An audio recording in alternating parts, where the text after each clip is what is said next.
All right, now I'm good. Now we're good. Nice. All right, we're in. We're in. So I just want to set up this episode. Gobrinz, you and I, we had a little bit of a conversation before getting into it, and what I wanted to do for this live stream in particular is to talk with you about this notion of living our best life on our terms. This is one of the biggest things that I'm curious about. Like how do we do that? What does that look like? And what does it take for people to actually change how things are done in order to be able to show up differently? So we've got lots of baggage. We are bringing our influences from our families and from society and from culture and school, like all of these different influences, and they do a lot to channel and guide and direct us for good and for bad. Now, a lot of the times we get into a career or business and we feel like we're trapped or this isn't it, but now we feel like we got to keep going and we don't have any other options. And as a result, we find ourselves going down these paths, and you can look at our past generations of people who have done something for a long time and are left completely unfulfilled as a result. And I'm not saying everybody, but I am saying that there are a lot of people that do experience that. And so how do you change things? How do you really look at and evaluate what it is that we're doing in the context of whether we're truly living our best life on our terms and living a fulfilled and meaningful life? And there is a change that happens where we get to a point where we're now willing to do something different in order to get something we've never gotten before.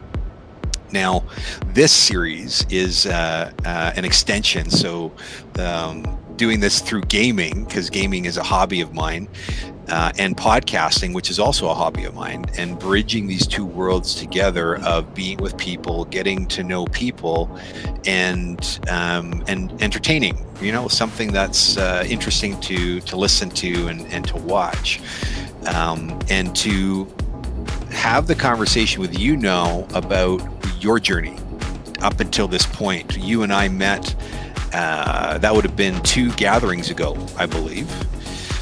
And when I realized and found out that you were a gamer and a streamer, I'm like, oh man, you're doing something that I've always thought, wouldn't it be nice to be able to do something like that? And you're actually doing it.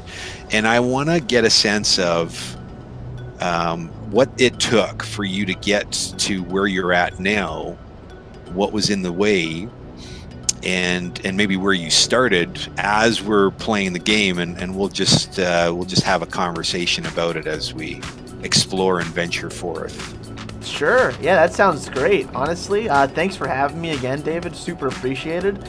And currently we're playing Dark Souls. So a little bit of background about me. Dark Souls is sort of it was an essential crutch in my content. It was a big time crunch. I love this game. I can play it for hours on end, and even playing it right now, having taken like a long break, just playing it now, I'm like, I love this game so much. I love this series. It's a good one. It's so good. But yeah, so I started it off with what I'm doing right now. I started off with streaming and gaming. When I was actually in high school, I made a really dumb, really bad, really awful video, and it's not even that it was bad, like I wasn't bad in it. It was more so just like the production quality and everything was horrendous. Oh, it was awful. I made a Call of Duty survival guide, and I didn't. Do you still have that? Is that still online? Oh, I still got it. Oh yeah, I show it frequently. It's so one of the things I've sort of acknowledged with streaming and like internet stuff is the chances of people finding these things is so likely. So I kind of just leave it out there because I know that someone somewhere is going to have a link, or they're going to be able to dig it up in some regard. So I do my best to just own what I've done in the past online, because I've been at it for 10 years. So there's a lot of content to sort of get into and whatnot. So I'd rather just people they go look at it. They can, scratch that sense of curiosity. I don't mind. I'm very open about it.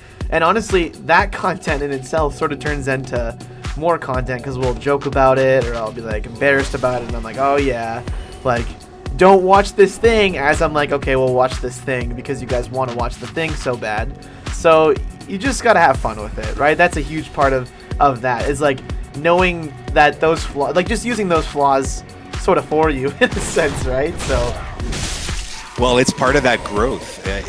And we were talking about this earlier. There is a real necessity for us to get through the uncomfortable, doesn't work very well, not very good, not perfect by any stretch, but that's the progress to get to where we're doing the really good stuff, the stuff that's got that polish, but you got to get through the rough, awkward stages before you even get there. Oh yeah, for sure. And there's a lot of learning in that process, and like, so that video, yeah, the only reason it has views is because I like to show it off these days because it's just funny. But my favorite part about it is I was just a kid in my room, and I didn't have like, I just decided I want to be part of this cool video game thing that I see online, and I don't have the gear for it. So I just recorded my TV, and I had like a big tube TV back then. So I had the, oh my god! So, my kids are doing that now with the smartphone. Oh jeez. Minecraft. Well, what's great about modern consoles and tech is like you can record the share button on PlayStation, all that good stuff. It's just so readily available these days, right? Even on the Nintendo Switch, they have a whole button dedicated to just sharing. And like, wow, what I would kill for. I wish that was out when I started doing things, right? Because it would have made my life a lot easier. I'll tell you that. So no doubt. And it's funny because like back then too, I had a huge, like, I was a dumb kid playing Call of Duty in his bedroom with his best friends. I thought it was awesome. I was like, yeah, like, this is amazing. I'm the best and blah blah. I had like an ego in high school, and it was really debilitating for me in a lot of ways. And I didn't realize that until I got hit with reality super hard when eventually I went to post-secondary. I went to art school, ACAD. And I dropped out within the first year because I couldn't handle it. I moved out all by myself, and yeah. You know what's funny? I applied to ACAD and I got rejected. Oh no! Oh no! Why? So my portfolio wasn't good enough. Now I made that mean everything, and for a better part of 15 years, I had it that my creative talents were just not good enough. And it's just interesting, the parallels between your experience and my experience and what we do with it, right? Like what we make that mean, and how that now influences the decisions that we make moving forward. Oh, it's nuts. Yeah totally. And like that was a very so while I did get in, I did not make the most of it. I'm actually gonna go back this way just to I'm a kind of I want to clear the whole area kind of guy, if that's I'm gonna follow you around. Okay, sounds good. It's good that you did that because I did not apply again for a second time. Yeah no, Right? I will say too, like, so when I dropped out, I ended up moving cities. I tried to change basically my whole life, and I tried to. Oh right, there's a dragon there. Let's actually not go that way. Let's go the other way. Oh, hang tight though. Oh right, he does the fire. That's right. Yeah, we're gonna wait for him to finish his big breath. He might not do it down the little aisle there. We might be okay. Yeah, we should. It's only when you realize. Yeah, I'm going. I'm zooming. Oh, don't look at me. Forgot about that. Yeah. I thought you actually killed him. I'm like, oh, there's no dragon. No, he just, those good old Dark Souls developers, they want you to have to, face the dragon first. So. If I had a bow. If you by chance, by the way, I'm out of Estus right now, and wait, when's the next bonfire? It's not too It'll be far, coming up pretty quick. Right. Okay. Cool. Oh, right. Look at you. You're smart. Yeah. You're onto it. Do you got the stats for that bad boy? Hold on. Let me see if I can. Oh no, I don't. I don't have stats for mine. That's all good. It's no worries. If you want to hit it, you're more than welcome to. But I can. We can also just keep going. I don't mind. We'll come back I'm just to gonna it. see. Oh, I don't have any of my proper arrows. That's all good. Yeah, next time. Yeah. He can hang out there. We'll come back. It's all good. Oh, I forgot about that guy though.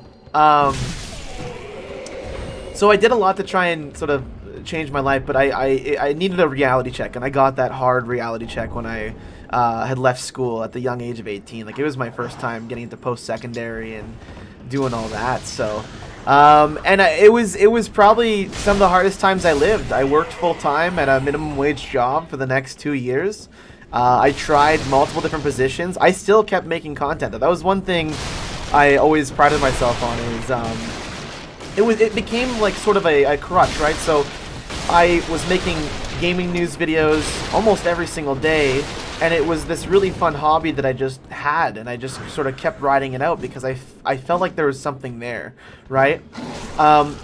Then fast forward, say, 4 some years of me doing this video content, I moved back to Calgary. I kept doing my news show, but then I realized, with the current tech right now and the current landscape of things, people don't really go to YouTube directly for gaming news, and that's because they can easily open up their phones and go, oh, well, I just go to my favorite gaming news app, and boom, there you go, right? So my competition was people having that accessibility, which as a designer I think is absolutely fantastic. I love accessibility at this point in my life, right? And we'll get into that a little bit as well, but back then I was like, well, I just can't compete. I can't. So I decided that I wanted to do more individualized, sort of more fun content that's just not about gaming, because I sacrificed so much time to making gaming news. Like, I would go work a 9 to 5, and then I'd come home, and I would, we gotta get that key. I don't know where it is. Oh yeah, right. I know where it is. Okay. I'd come home from work, and I would collect gaming news as much as I could. Spend about an hour doing so, and then I would edit. I would film the gaming news, and it'd take about another hour, and then I'd edit it, which took about 3 hours. Then I'd go to bed, and by the time I was awake, it would be uploaded and done, basically, right? And then I just rinsed and repeat for many months, and it got to a point where it was really exhausting. I got burnt out, and I wasn't as consistent as I would have liked to have been. So I missed a couple days, and things happen where I just sort of fell off every once in a while, right? So it was upsetting. I just decided that maybe this isn't what I want to be doing. Maybe this isn't something that I can dig back into because of how easy that information is to access. Like, I'm not really bringing any purpose or value besides just regurgitating other information. And I want to do something way more unique and just enjoy games as a whole again. So I watch guys like Bro Team Pill. I watch guys like Dunkey, and they do these fun sort of like little montage review type games. And I really enjoyed that style, and I wanted to do similar or something along those lines. So there was something that you really appreciated about what they did, and you were inspired by it. I get caught up and hung up in a very similar version of, this is already out there. People are already doing it. I'm just adding more noise. What's the value that I'm bringing to this? But the thing that I'm clear on, and what I am really committed to getting people to understand is, nobody has your perspective on the world, on that thing, that medium, whatever it might be. Oh no! And that is, did you just fall? I was trying to get the crystal lizard. You got faded. Oh god. I'm sorry. Anyways, sorry. Keep going there. Sorry. That's awesome. You don't know how many times I've done that. Oh god, brings back memories. Dude, I'm good at this game. I actually am. I swear to God, YouTube would tell you. I'm telling you. Oh man. This is the combination of talking and gaming that we get to now tussle with. Oh yeah, absolutely. You know what? Because I've tried this with a couple other games. We did a few trial streams. I did one with Gauntlet, and the other one was with it was another MMO. Hadn't really tried it before. None of us really knew what we were doing in it. Dauntless and Dauntless. Yeah, and because I'm not familiar with it, and I haven't gotten my bearings. It was really hard to have a conversation because I was always distracted by what's going on. But this game, I'm so involved. I've been playing this since it came out, and so it's easy to just walk around and talk and chat about it, easier than I thought it would be, which is awesome. Oh yeah, I love it. I'm glad we did it with this one. My sign's down whenever you're ready. Okay. Yeah, so you were on a bit of a tangent there, and I kind of took you off kilter there, but there was a way in which you were really questioning the value that you were bringing with this sort of information that you wanted to share with other people, like it was already done before, but you kept going. Right. Sorry. Really quick. I need to be embered, don't I? How do I? You do. Yeah, you need to just use one of your embers in your bag. Oh, I don't have any embers. Oh God. Oh no. This is a new save. Remember? That's amazing. Let's see here. You know what? I'm going to put my red sign down. I'm going to give you some embers. Oh yeah, let's do. That's a great idea. So just wait for my red sign, and then I'll give you some. I'll pay it forward, dude. I'll make sure you get all those embers back. I promise you. Those are valuable things. I wouldn't worry about it. We've got banking characters. Me and my guys here. We're good to go. We've invested a shit ton of time in this game. Oh yeah, I love it. Look at you guys. I gotta send you my videos. That's part of what really worked for me. But yeah, sorry, I did go on a tangent. And the one thing I know that you can relate to on this especially is, even looking back at my content when I was splitting off from gaming news and everything, and constantly sort of analyzing where I can fit myself. Purpose, right? Purpose is everything, Well said. So okay, so this is great. And I want to, before we get into that question, because that is a really great question to be able to ask you. What is it that you are doing? What would you say your career is? How would you describe that to somebody? So currently, in sort of what I've gotten caught up with in streaming is gaming entertainment and like genuine gaming entertainment. Like what I want to do is provide value to people in the sense of entertainment or laughter of sorts. And usually I do that through making some really unique stuff and some sort of like backwards content. So here's a great example right now, right? People right now, and I'm playing a ton of Animal Crossing, by the way, because Animal Crossing just came out. It's like my favorite game of all time. And it's amazing. Right now, people are looking for guides that are like how to make X amount of money based off this one exploit. And oh my God, look at this crazy thing. And so what I like to do is do the inverse or sort of the parody based on that as well. So a great example of this is like people are doing these Animal Crossing guides. And yesterday I tried to follow one of these guys and it ended miserably. It was horrendous. And like people are laughing at my stream at me. They're like, dude, you're doing it wrong. I'm like, I'm telling you right now, I'm not doing it wrong.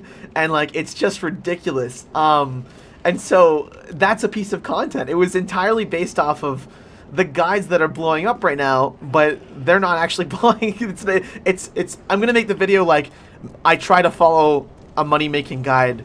Here's how it turns out, right? Like it's gonna be something along those lines. So yeah, as it should. So you are an entertainer, a live streamer entertainer. You were and still do information design, right? But that's where you kind of started, was inside of information design. Yes, correct? Yeah, correct. Yeah, I should wrap that in there for sure. By practice, that's information design is what I do for sure.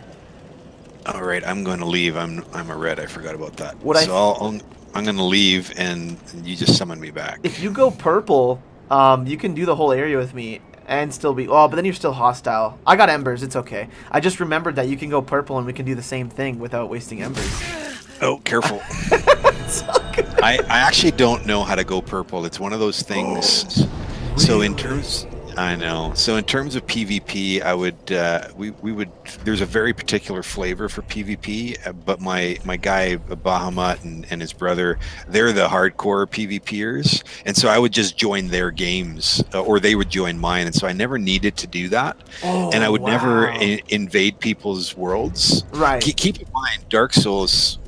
This version, Dark Souls 3, was my first introduction to the game franchise. Right. Okay.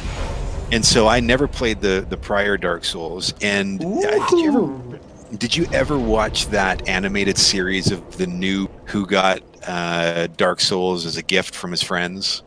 Did you ever watch that? I think I did. Yes, it was a while ago though, right? That was It was a while ago. Okay, yeah, yeah. And it went viral, and it was me personified perfectly. Oh, like, right. We talked about this, I remember. Yeah. I would be scared to venture out on my own for the longest time. I'd want to wait for my team to be there to quest with me, because I was just scared of this game. It's so funny. It's just a game, right? But oh, dude, I can totally relate. So I got hooked on Dark Souls. I was actually so afraid to play Dark Souls, and I left it on my shelf for so long because I was so worried about it. And what got me into playing the game was I watched someone do a speedrun in Dark Souls 1, and they sped-run it with pure pyromancy, so they were purely casting, and it's only because it was the most convenient route, right? So right. I watched that whole speed run, and I was like, oh, well, this guy's making it look easy. I can do that. And so it spiraled into my absolute adoration for casting these games, right? So if you, I'll get into the content that so I did Dark Souls 3 content for a long while, and people know me as the casting guy, the guy that does caster builds, because of that. And it's because speaking of sort of I guess backwards content, or telling people that you can do the thing that you're saying you can't do, the internet at the time was clamoring that, oh, well, you can't play this game as a caster. Casting is useless. It's trash. Have you tried playing caster? And so I was like, okay, it was like a hold my beer towards a moment. So I started making Dark Souls videos of me just purely casting, dual wielding pyromancy flames and all that stuff. To direct challenge that statement that you can't do that. Yeah, absolutely. What a great metaphor, and the personification of it inside of a game. But the reality is, you did that. Oh yeah, and it was so much fun. And oh man, what's the point of you're not really having a unique experience if you're not challenging yourself in that regard. So I guess in that sense too, that can also be a metaphor in a great way. And you know what? That might just be why I love Dark Souls, really. So. And I would also. I'm dead, aren't I? I'm dead. I'm so dead. Oh wait, I'm not dead.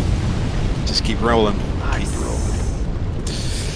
Yeah, this is what I'm fascinated by games, is there is a strong connection to how we live life, is how we operate, and the sort of roles we tend to take inside of these games. Right. And you are a challenger. There is a way, you're just not willing to accept no as the answer. No, you can't do that as the answer. It's absolutely. Absolutely. It's my, and I'll say that's also my favorite part of designing too. I love being able to say, why not? Why can't we? Right. Why can't we? Let's look at this logically, objectively, and let's find a solution. Let's make the thing happen that you want to do. Let's actually make that work, because it's totally a possibility. However, there's a reality to things that gaming and making content has told me, right? And if you can share that sort of knowledge with people and provide that wisdom, you might be able to set them on a path where they can make certain things happen, right? Hands down. You actually get to be the person that becomes a catalyst of change for someone else. And this is why I'm doing this, is there's always a lesson to be learned, and a relatedness to, oh man, I can totally get where that person was coming from, because I'm dealing with that as well. Come on. Mm-hmm. Now, so you started as an information designer, but there was something that you didn't like or wasn't working about being an information designer, no? No, actually. So here's actually what happened. In my time content creating, when I did move back to Calgary, I was still working another year at a minimum wage job that I was really frustrated with. And what ended up happening is I did a work term with, you might have met him, his name's Luke Dixon.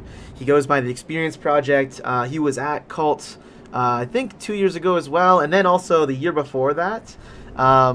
He's a good friend of mine basically, and he's inspired me and brought in like in a lot of ways that has sort of brought me to these opportunities. And what happened is I worked a work term with him. He was in his second year in information design, and I was like, oh dude, well, you know, that looks like fun. I could totally fit myself somewhere in there. Like, hey, is there any room? Is there any space for me to, you know, help out? And what happened was the guy that he was his supervisor was like, oh yeah, like, oh, you do, you know, production stuff, like we could really value that right now, right? And so by the end of this work term, my good friend Luke was like, you've got a real knack for this, man. You should really consider trying it out. Like, you should really consider going into information design if you ever want to go back to school. And so I let that sit for about a year, and I always thought about it. And then I remember one day I was really upset with the circumstances my life was at. I was working a commission job, minimum wage, because it was, you know, dead. It was very, you know, not, business wasn't good at the time. And I remember just sitting there in like a lone store, and I was like, what am I doing here? Like, this sucks. And I remember that, I'll never forget that day, because I was like, I'm going back to school. Like, I'm going to go do something about this, right? I wanted to do something, just anything. It didn't even have to be school at the time. I just wanted I wanted to break the sort of monotony of what was happening in life, right?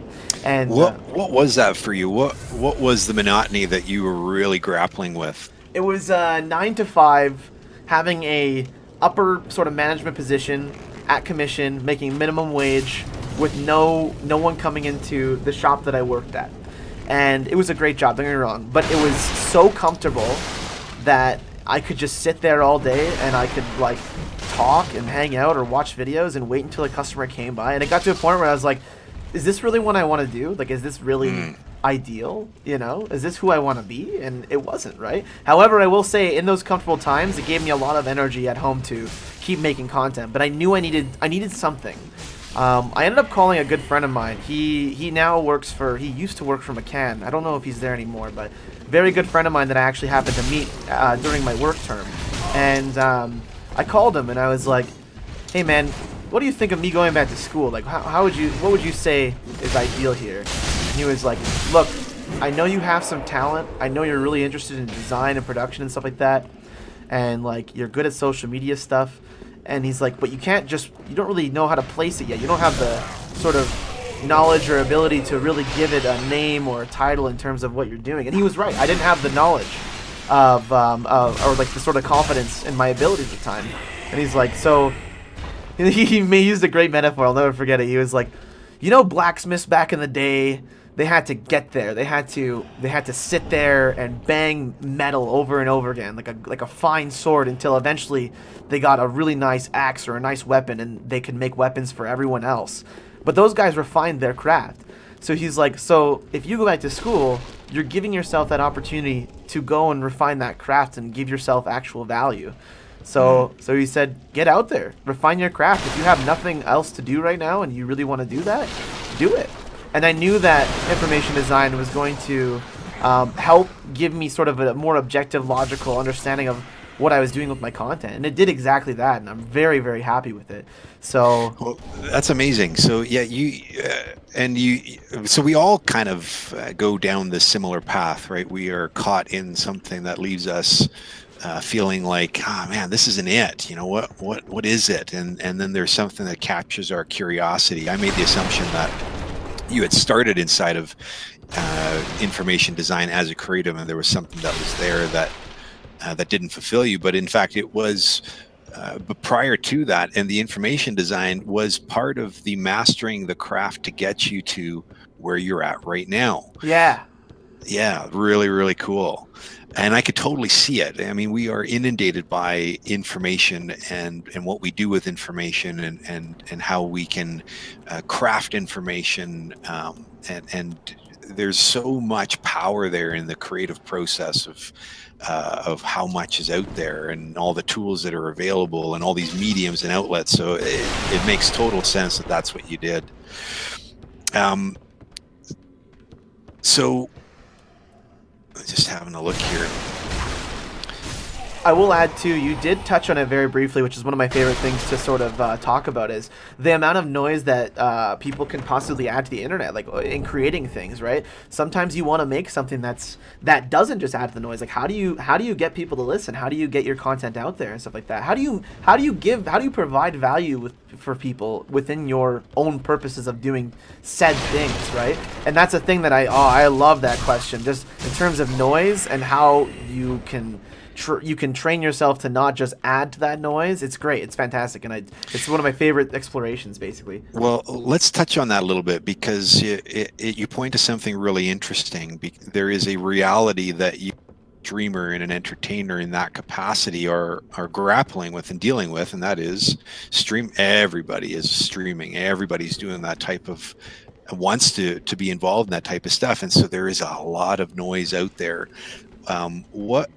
What became the reality for you in understanding as you're starting to explore this? And doggy. I was like about to take a sip of some water, put down my cup so fast there.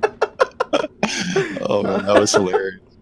That's what I love. This is the dynamic that I truly love about playing the game while doing this, is the unpredictability. Oh, it's great. I love it, especially with Dark Souls. Yeah, totally. But so there is a reality of streaming and that whole world, and there's this ownership, Gobrinz, Andrew, this personality that's out there and being known and really owning who that is. What do you see, or what did you see really needed to be changed? What did you have to begin the process of removing and letting go of and all of that to start to get where you're at now? A big thing was letting go of my expectations and letting go of my ego. Like, just any expectation I had that anything would succeed in terms of what I was doing, I just had to let it go. I just had to go in very low expectations and really discover what I enjoyed doing, right? My fulfillment with content came from sort of like the most random ideas that I'd have for a video, and they always worked out super well when I did it, when I was having the most fun doing it. And a great example of this actually was I was doing my gaming news show in 2014, and like I said, I still did it consistently every day, but it felt like a chore at that point. I was just doing it for the sake of doing it, it felt like, and I didn't really know what I was looking for. I just liked making content. I just liked the process of editing things and doing stuff. And what happened was, one day I said, oh, I love Dark Souls 2, and I'm doing this thing in Dark Souls 2 that people don't even know about. And that was doing caster builds, I remember. And your key's down here, by the way. Oh, thank you. Nice. We'll go back there. Yep. Have a nice little jaunt. Exactly, yeah. I'll take out this guy really quick, actually. I think there's... Oh, wait, this is where we jump down, right? All right, okay. Yep. So... I randomly did a Dark Souls video. In all of the content I was doing and all the gaming news, I was like, I'm just going to do a Dark Souls video out of nowhere. And I had so much fun making it and producing it.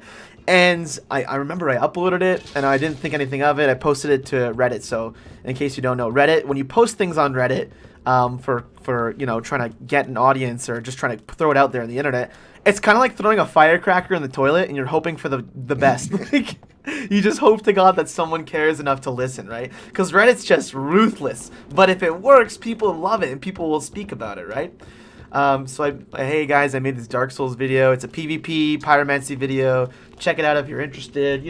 I thought it was pretty neat, and it blew up. Oh my God, it was crazy. Like overnight, like 40,000 views, 100,000 views, 200,000 views, so on and so forth. Wow. And I was like, how come my gaming news can't get sort of the same sort of viewership, right?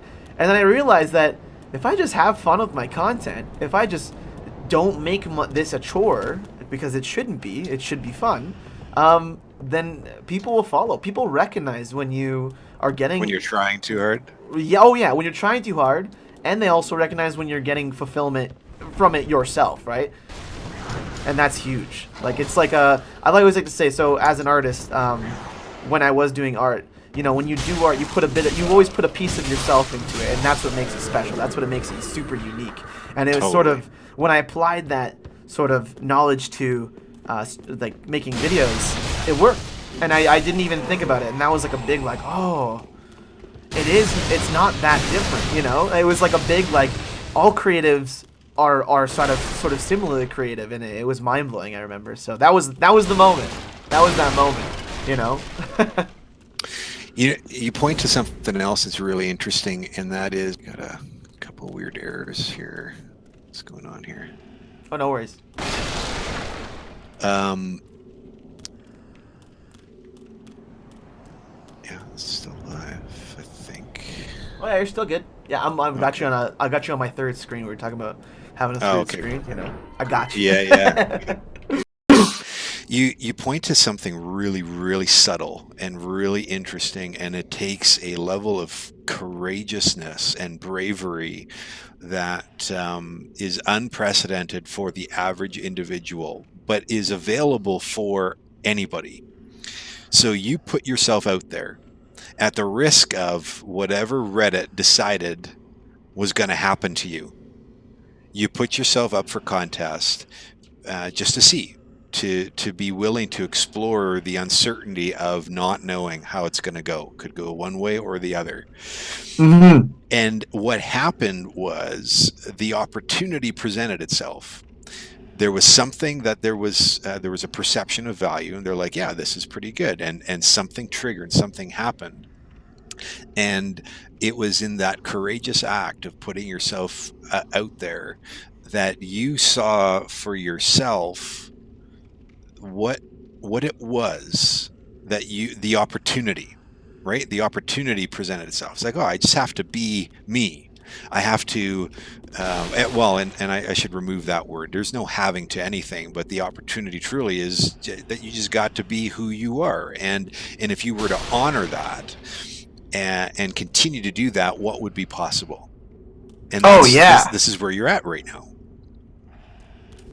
Yeah, no, I'd say that's pretty spot on, honestly. Because even though I was putting myself out there with my gaming news show for a long while there, it definitely wasn't the same level of fulfillment and sort of love and passion that I put into like the Dark Souls content that I liked making so much, right? It's because it went from it was a fun thing that I did out of high school, and then it grew and grew and grew, and then it sort of it slowed down, and I just kept doing it because it's all I knew, right? Great. And so while I was putting myself out there, it was sort of like a false level of putting myself out there because I was just sort of putting out what I thought was the norm, what would make sense for a standard news show.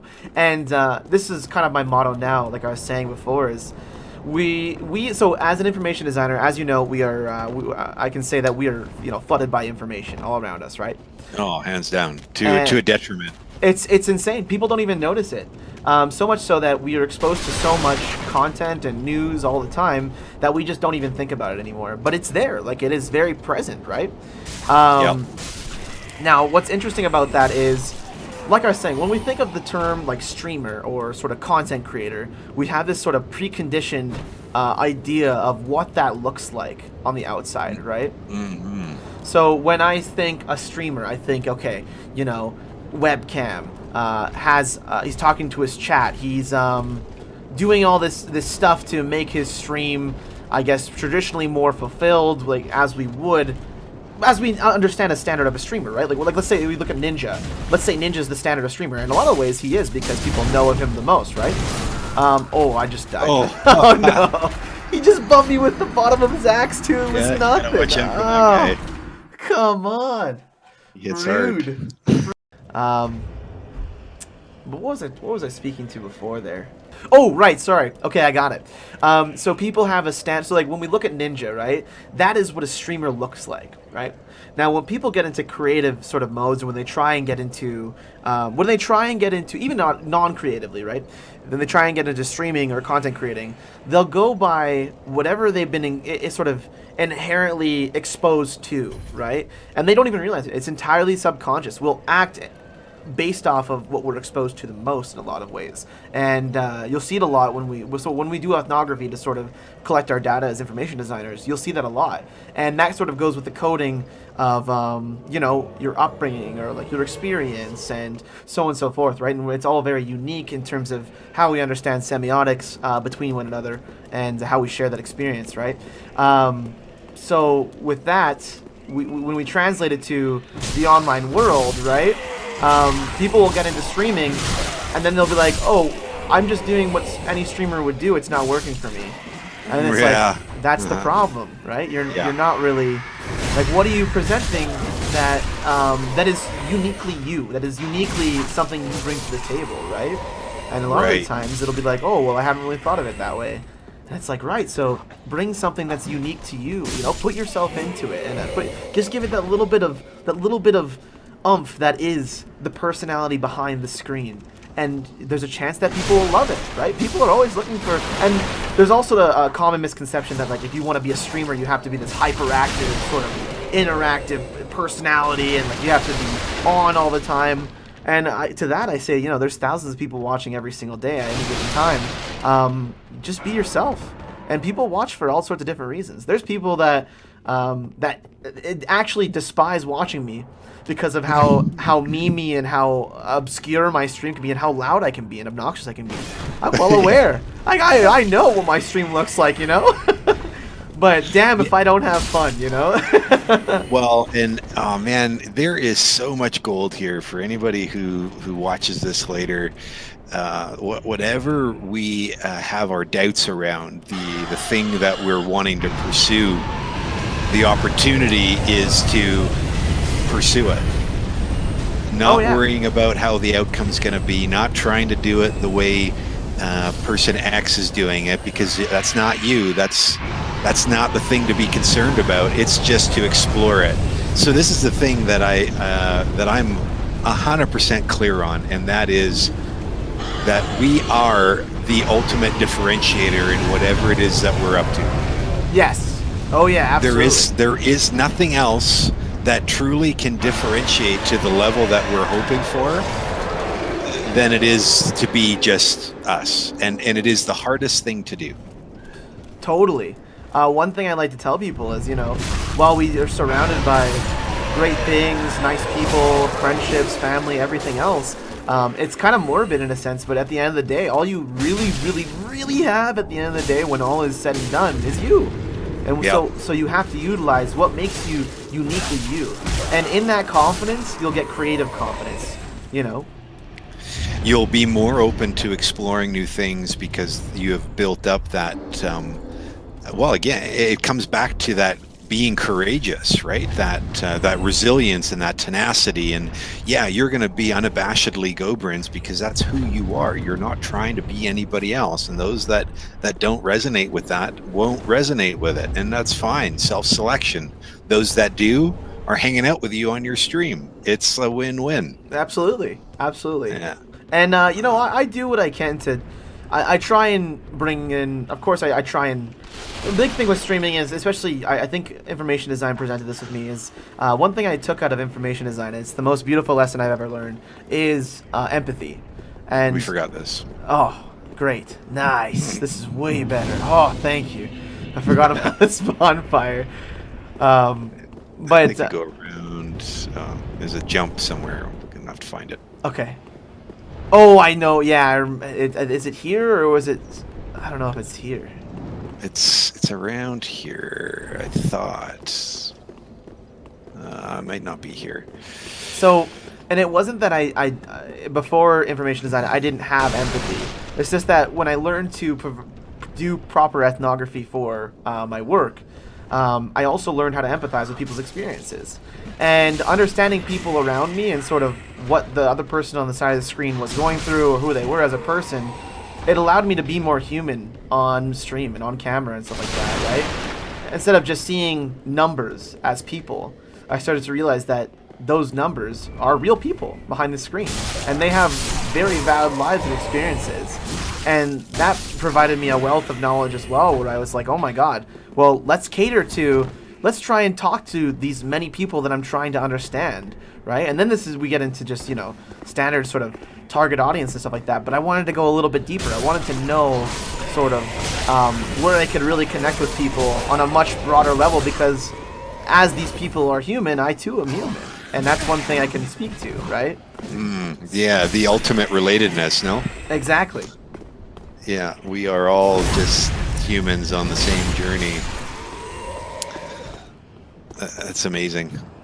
I love the richness. I honestly had I set this up without having any expectations, knowing that there's a side of you that well, and actually not really knowing, because I don't follow your streams all the time. I jump on every once in a while.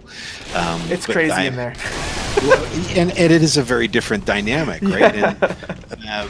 And it calls for it, because that's what you're creating.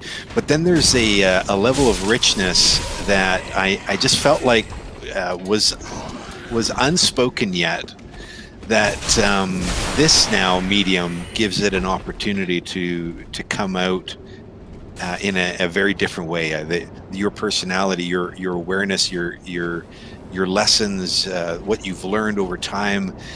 I would be surprised, and I would wonder how many people actually understand that about you, and that part of your journey to get to where you're at. I don't know. Like, is this something that you find yourself talking about in any capacity while you are online doing your streaming? It's really interesting. I don't really get so, because I curate my content a certain way. By him. Yeah, no worries. Because I curate my content a certain way, people don't really get that knowledge. You're right. But it's kind of sweet, because what'll happen instead is I'll be streaming, for example, right? And when I'm streaming, I will. Oh, you got the big guy coming behind you there, David. I sure do. Yeah. Oh, I see what you're saying. The shortcut up here. Okay. Let me actually. There's a bonfire in the chapel, right? Let me hit that bonfire. And or is it the bottom? Oh, it's at the bottom of the stairs, isn't it? Did you summon him, or that was me? Hello. Yeah, that was me. Yeah. We could use Lion Knight Arbor right now, so I summoned him. No. I'm just glad I had my cat ring on. Holy crap! Oh yeah. So what'll end up happening in my stream is, I goof off, I have a little fun and all that stuff, and but sometimes we get into some very sort of intimate sort of topics, and that's where it's fun, because my regulars then see a more fleshed out version of me, a more authentic version of me than before. And it's really interesting, because I'll get messages sometimes afterwards saying, oh hey, I didn't know you were interested in this, or I didn't know that was a thing in your life. Like, that's so cool to hear that. Here's my experience, then we'll talk of it. And that's another thing I love about streaming is I meet a lot of very cool, very interesting people. And that community that I built around me, like, I do care about the regulars in my stream, and I recognize them by name, but I'm also very welcoming to new viewership, right? And we build it on that sort of that set of relationship, and there's an expectation that's there. So people know there's a boundary, but also, if I think you're cool, well, I'm gonna want to talk to you. I want to speak to your experiences. I want to know more about you, and so I have a small investment in sort of everyone's life in my community that I regularly see around, and I really, really adore that, right? And every streamer has it. Every streamer has, even if they don't speak to it, every streamer sort of has a small little inner circle that they've become close to, because these people watch you, 4 times, 5 times a week. Of course they're going to get close to you in some capacity, right? And it's really interesting. It's hard not to. Absolutely. Yeah. You're building community, and that's the other thing that I'm really curious about and exploring in my own ways, to have this ability to create these vibrant communities around us that are thriving in their own ways, and it is the thing that you talk about, this willingness to get to know one another, is at the core of it. If you're not willing to get to know other people around you, you're not going to create any sort of long-lasting community, especially if you're in this game that is streaming. Oh, absolutely, absolutely. And, a lot of, I'll flip back to the exposure even. So a lot of the newer streamers too will just say, I'm just going to get on and that's it. I'm just going to get on and, I'll be, it'll blow up the next day. The reason that, you'll see sort of that attitude with things is because they'll watch guys that have, 10,000, 5,000 viewership, or like anywhere up there and above. And they'll think, oh, well, these guys are just playing video games, not talking.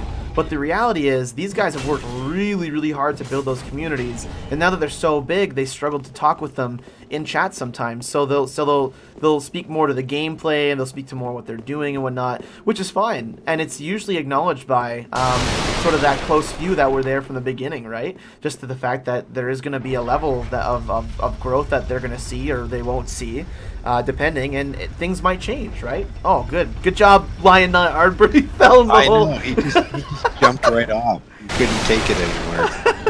I didn't think my speech was that boring. Jeez.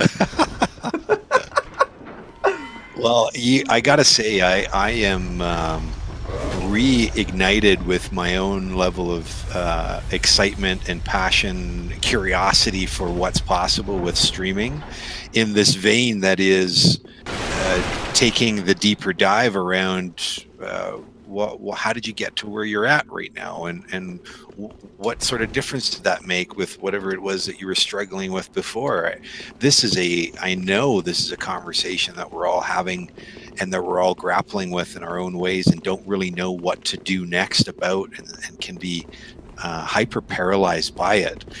And in listening to this type of dialogue and doing it in this way, I think I found a very interesting little playground for myself to explore. Oh yeah, no, absolutely, and likewise, I would love to. I mean, I feel inspired by you as well. I mean, just being here and having this conversation, it allows me to see that, some of the things that I think or consider aren't exactly, like, they're not obscure, and they're actually quite valid. Because sometimes I think one big thing I've realized within my content creation sort of career is, because I'm constantly evaluating myself against the larger sort of content world, I know what I'm making is relatively good, but I do have a severe amount of imposter syndrome that I've developed over the last 10 years, only because, like, I am aware of what I'm making, I'm confident in it, but I'm constantly sizing myself up, saying, is this good? Am I good? Is this okay? Am I speaking to this properly? Is that all right? So it's nice to hear the affirmation sometimes, because you don't always get it in a certain sort of human way when you're doing things online, which makes sense, right? We're a little bit more distant online, but we're also all the same connected. But so it's nice to hear, and I really appreciate that as well. But otherwise, please be inspired. Oh my God, I encourage everyone to be inspired. I have it tattooed on my arm. It says, "Aspire to be you, whilst you inspire others." And amazing! I still follow that today. Yeah. The imposter syndrome. Holy shit! How human of you, you know? Oh God! Every single one of us grapple with this farce that is the ego and the inner critic and that small person, man or woman, doesn't matter. That little voice inside of your head that's like, you are not what you claim to be, and you should just stop right now. And it is paramount. It's fundamental that we as human beings understand that's not true. That does not dictate how your life can and should go. This guy's a bit of a biatch. He's a little tough. Yeah. Oof. We get pretty consumed by the dialogue that happens inside, though, and it can really hurt. Oh, like this. Oh, I'll go. I got it. Oh yeah, there we go. Yeah, the beatdown. Oh. Nicely done. That is a metaphor for the beatdown for the inner critic that has to be done. It's really interesting too, because I'm constantly grappling with that too, and the way I explain it to people in terms of stuff. So I'll when people come to me and they're like, "Hey, I want to do this thing, and I think it'd be really interesting if we did it, in X sort of way," I usually say I'll give them some very sort of objective, sort of try and understand this and try and build this purpose, or understand where you're coming from or why you want to do a certain thing, but also have fun with it. Have so much fun, right? And so it's really, don't get too serious about it, right? And it's always people either lean one way or the other, and it works for them depending, and they'll sort of go from there. But people get stuck in thinking about it too much, right? I always say, yep, everything within reason, right? Within balance. You have to have that balance. And that imposter syndrome, for example, it's like, be self-aware, but also don't let it inhibit you. Don't be so self-aware that you're inhibited, right? Because then you're just not you're gonna freeze up and you're not gonna do anything, right? It's that logic. Yeah. It's telling you something. It's revealing areas of improvement, but it can go to an extreme, and we do this as human beings, right? We are like a pendulum. We go from one extreme to the next. Very much so, yeah. But while it reveals the opportunity to grow as a human being, don't lose sight of the excitement that it could be to get into and dig into whatever it is that you're exploring. And because it's in the exploration that is exciting. Absolutely, absolutely. I love using the metaphor of gaming because the fog of war is the perfect metaphor for life. It's like you don't know what you're going to uncover. You have no idea what it looks like. You don't know what's going to be there. But yet in a game, I am so excited for a new world to explore, that fog inside of the next level that is all of the uncharted areas that you get to explore, and we're excited by that in the game. But yet when the opportunity in life is presented in the same way, we are paralyzed and we don't do anything about it. We stay in that small little area that's familiar, and we've lost we have it's really real for people, the opportunity to discover something that we've never ever discovered before. And it's so real for us as human beings. Like, this is the power that we wield as creators. Real quick, David, I'm going to walk back to the first bonfire just so I can level up, and we'll come back to this. Yeah, man. Okay, sounds cool. Good. Yeah, and so it's funny. It's like, how do you become the gamer? Become the gamer that you are in reality. There's something there, but you know what I'm saying? Hands down, man. We are the player in our own game. I think is kind of what you're alluding to. That is far better. That is a way better way of putting it. Oh, jeez. I've got my moments sometimes. Oh, it's great. Fantastic. No, I appreciate that. But yeah, and don't be like, you have to not be afraid to challenge that, right? You gotta just try it. And it's like, my favorite one is when people say, Gobrinz, I'm starting to stream, I get viewers when I play this game, and then I get nobody coming when I play this game. What's going on here? And it's a lot of like the very simple way of putting it is, okay, here's what you do. I want you to look at your analytics, but then don't think about them too hard, right? It's another thing. It's another way of just finding that balance and being aware of the unknown, and you're being ready to chart that unknown in some regard, right? So yeah, but don't get so paralyzed in the planning that it just stunts you. Exactly. Yeah, we've come full circle for sure. So you're at the tower on the wall, yeah? I am, and I'm trying to roll away and not die. Oh, nice. We're good. I thought you were good to go. Oh no, now I'm up here. Oh, but the dog's up here with me. Oh, dog. Oh, get out of here, dog. So you actually haven't leveled yet?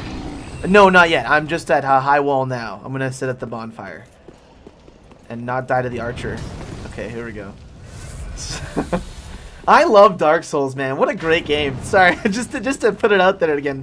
What a fantastic game. If you want to grapple with any of the understandings or terminology we talked about today, just play the game.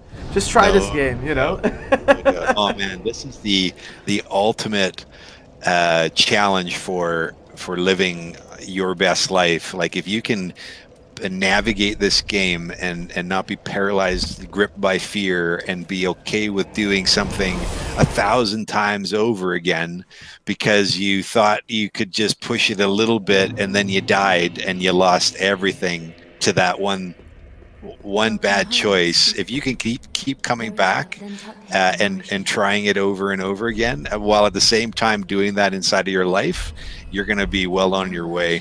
Ooh, absolutely. That's good too. For every time you die, it's all trial and error. What is the difference when it comes to reality and doing the same, right? It's quite similar.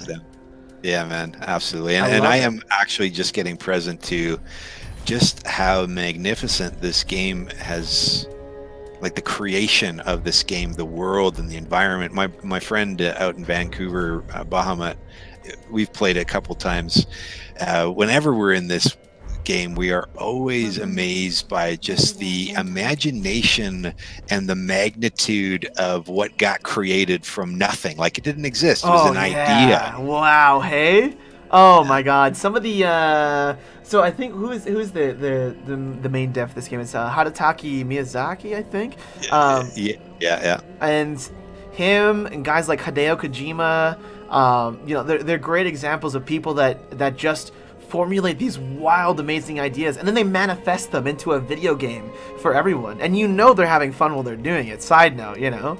So, and I love that. And the fact that I get to experience it, what an absolute honor. I'm literally in someone else's head, in someone else's creation, their imagination. It is art unto itself, right? It's a beautiful thing. I love video games. I talk about it so often, and I put it out there on stream all the time. If I have a moment on stream, I'm like, guys, I fucking love video games. I do. They're great, you know? There isn't, and my brother, so he's him and I growing up, actually all of my brothers, we were all big fans of games. As a matter of fact, my grandpa is who introduced us to technology, and we had the Amigas and Commodore 64s when they first came out. Oh, nice. That was our introduction to video games. But what's so fascinating about where we're at now, and no doubt you've explored this as well, is what's next inside of virtual reality. Oh, yeah, wow. To completely immerse yourself in a world that is not this current world, but it is like it's tactile, like you can actually experience it. Oh man, it's gotten so good. It is fantastic. I don't know if you saw, so I did post a clip of it briefly on Instagram, but new retro arcade, you can play it in VR, and it's like you go into VR, and it's like you're at an actual arcade. So in a sort of decade where arcades are becoming, unfortunately, they're becoming more and more or less common. You can build your own arcade, and then you can go live in that arcade. And playing it in VR with an actual arcade stick, because I have two in my house.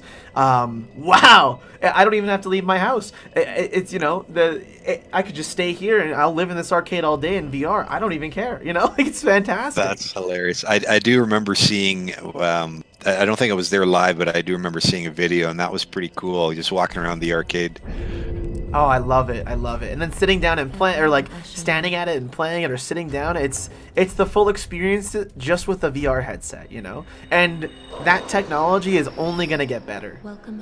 Oh, man. Every day they're working on it. Absolutely. Where are you right now? Are you still leveling, or I am leveling. I'm just putting my dexterity up so I can wear the Lothric greatsword. No worries. I traditionally don't do physical builds. It's so funny that you haven't seen some of the videos I've done, but I'm gonna send them to you after, and you're gonna be like, "Why would you do this? Why would you try any of this?" But they're such fun builds.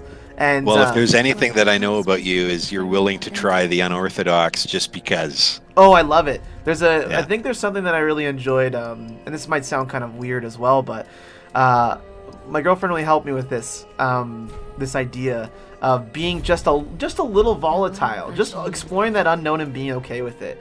But I was sort of in my own head about work terms. So I'm about to graduate from school. I'm almost done information design. I'm about to graduate this semester, which is fantastic. Only 5 years in the making. But I was thinking about work and jobs and where I wanted to be besides just content creation. Like, where would I like to put myself if I wanted to be in a job, or having sort of giving that value to a brand or a company.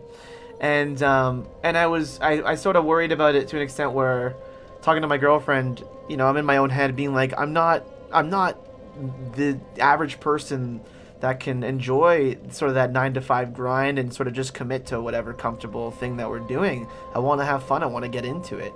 And I worry that the world as it is, and I don't know, I haven't been working out there in terms of what I'm doing with my degree very long.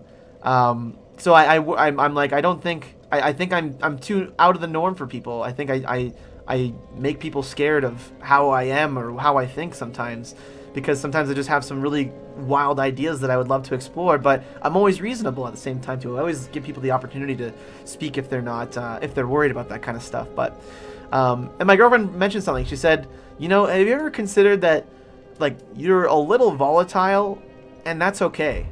And I was like, and that's okay. That's okay. And I was like, you know what? You are right. I think that is okay. You know? And it's volatile in a good way. I know traditionally the word volatile might have a negative connotation to it, right? I mean it in a good way. Just a side note. No, you know? I totally get what you mean. There is a when you speak to volatility, what you're pointing to, or what your girlfriend's pointing to, is your willingness to just be uncompromisingly and unabashedly expressed. Yeah. Not to degrade or demean someone else, but to not deny yourself either. And I think that's really what you're pointing to. Here's the thing, man, and I love how you were just so willing to put that on the table, the uncertainty of it, the vulnerability of it. You know, like, I just don't know how I would be received.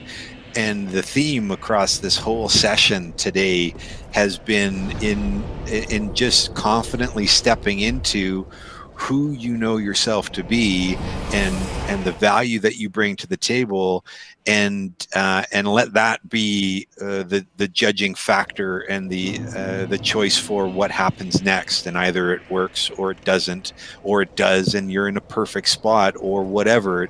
It's an unknown, right? It's your next level, and the fog of the level that you get to explore and get familiar with. You don't know what that's going to look like. And I would say that you're also not attached to how it needs to look either, which is, there's freedom there, there's power there to be able to try something on and go, yeah, you know what, for these reasons it worked really well, and maybe it will continue, and for these reasons it didn't work very well, and I'm not going to continue. But you have that control, you have that ability, always is available. It's you're gonna be fine, man. You're gonna be fine. Hey, thanks, man.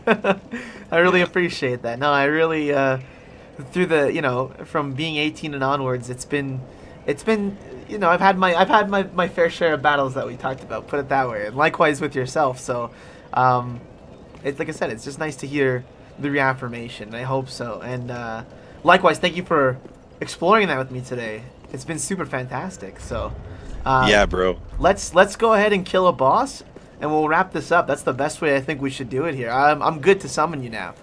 All right, man. Let's do it. I'm at the last bonfire you were at. I'm at the High Wall Lothric. Yeah, I'll be a tower on the wall now. Oh, okay. We should go. The shortcut from High Wall will get us down to the boss quicker. All right, I'm gonna join there. One sec. Yeah. Actually, I'll be right back really quick if you don't mind. I'm just going to the bathroom. Yeah, go for it. Luke Dixon is here. Nice. Gobs are the best. Hey, thanks for tuning in, man. I really appreciate that. We talked about you. Thanks for being a friend and a great inspiration to me and helping me find my way. I really appreciate you. Just know that. Okay, I'll be right back.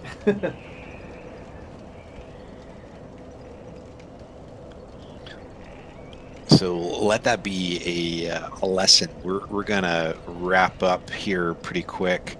We're going to complete the level, do a boss fight, as it's called.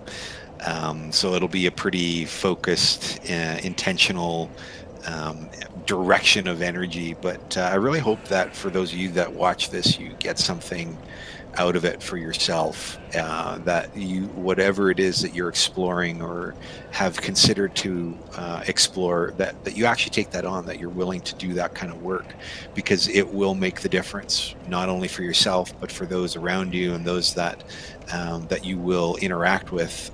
The ripple effect is one that you just can't quantify right now, and it will make a difference. That being said, I'll wait for Gobrinz to come back, and we're going to kill a boss. Okay, I'm back now. We're good. All right, man. Oh, here's your summon sign. Nice. No, it's funny, too. Another great sort of possible metaphor with Dark Souls. My favorite thing is, okay, so earlier I mentioned I killed the first boss within about 10 minutes, and that was like sort of my best running time. Right. My favorite thing with Dark Souls is I've learned that if you roll at everything at the perfect time, you can't get hit, and it works really well in PvP, and it makes people panic. So if you just run at them and literally roll into their body, you're likely to not get hit. It's amazing. And so the lesson is just keep rolling. Just keep right. Yay, yeah, perfect. Just keep rolling. Oh man, that's funny. Oh, you good? Yeah. Okay, just making sure. Sorry, I kind of let you just handle that one there. My apologies. Oh, it's all good. All right, we're good. Yeah, you gotta be afraid. You gotta not be afraid to roll into the boss. Just roll. Yeah, you just gotta lean into it. Totally. Yeah. Oh, we got a dark spirit. Oh, cool. Oh yeah, that's right. Horror of Astoria. I forgot about this one. He'll come up the ramp, I believe. So I really want there to be another Dark Souls game. So there's Soul-like games and there's Bloodborne and all that great stuff. But man, Elden Ring, man, it's the next one. Yeah, you're right. I'm holding on. I'm holding my breath. It's gonna be amazing. Come in June. Yes. And the writing's gonna be probably amazing as well. Right? You said George yeah. Martin, right? Yeah, it's totally, man. Like you can't even imagine what the storyline's gonna be. Oh, it's gonna be nuts. Especially when you consider, Game of Thrones as it grew into its own series. Wow. If that's gonna be Dark Souls like, whew, I am excited. No doubt. Where is this guy? I don't know. He might just stand as an NPC somewhere. I'm actually really not sure. Oh, you know what? I think he invades up above on the tower on the opposite side. Oh. So we might not even see him, honestly. All right, it's all good. That's all good. I like to summon as many people as I can. I think that's like another major thing that helped me get through Dark Souls is just realizing it was okay to just summon everyone. And it made it fun. I'm pretty sure every boss I did for the first time always took me, if I wasn't doing it by myself, I'd probably be doing it with someone else after I died, like the second or third time, Oh, nice. Perfect. Oh, here he is. Oh, sweet. Oh, nice. Is this a real player? I think so. I actually think that might be a real player. That's a real player right there. Yeah, because he's running away like not how an invader would run. All right, well, let's go to the boss. What is he gonna run after us? I know. It's okay. We'll reverse psychology him. Yeah, go fight Arbor. It's fine. He'll hold it down for us. We just run past these guys really quick. Get in that boss room. Oh, you have a wall most likely. Yeah, you got a great wall there. Oh god. Right, okay, we're perfect. Yeah. I hit it just right. He'll get sent home, you can walk to the pod wall, and we're all good. He was right there. Oh my god, I just saw it happen on your screen.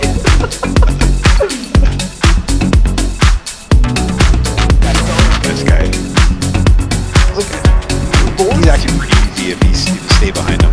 Yes, absolutely.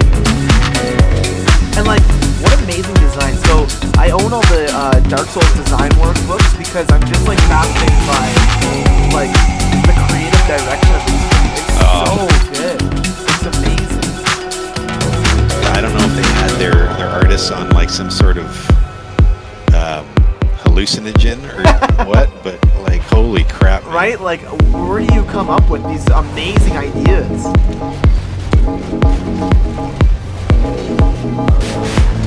Ah, nice. There we go. We've got the tank.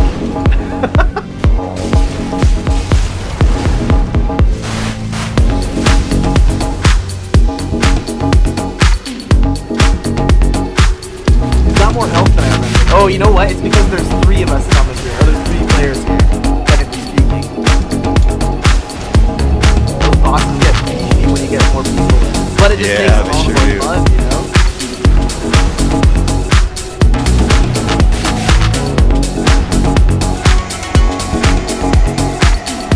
Oh yeah, I forgot. If I forget this, you guys get healed. Perfect. Good. That worked out.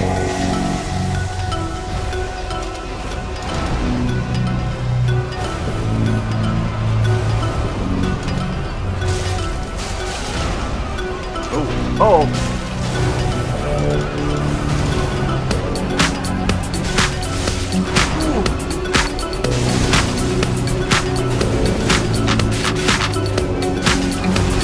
Thank you for having items to heal yourself with, too. Oh. couple more hits. There we go. Nice. Good job. Awesome.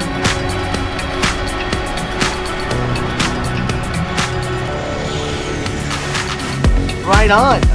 The pose. What's my best one? All I got is jump for joy. Okay, you know what? That's Hey, that works, man. that works. That's me jumping for joy. We beat Vort. All right. Well, thank you so much, man, for making the time. I know this is like not a big reach for you by any stretch. And man, there was so much good stuff that we got to talk about, and I'm so glad we got to do it. Oh, and likewise, do it again. And if people need to reach me, there's 2 ways of contact for me. If you would like to reach the more professional sort of designer me, it's andrewsimon.ca. If you'd like to reach me in all my gaming content and everything else, they are mildly intertwined because I have the Twitter connected and everything. Gobrinz.com is the way to go. Gobrinz.com. So the 2 domain names, depending on how you want to get a hold of me. Either way, I'll respond.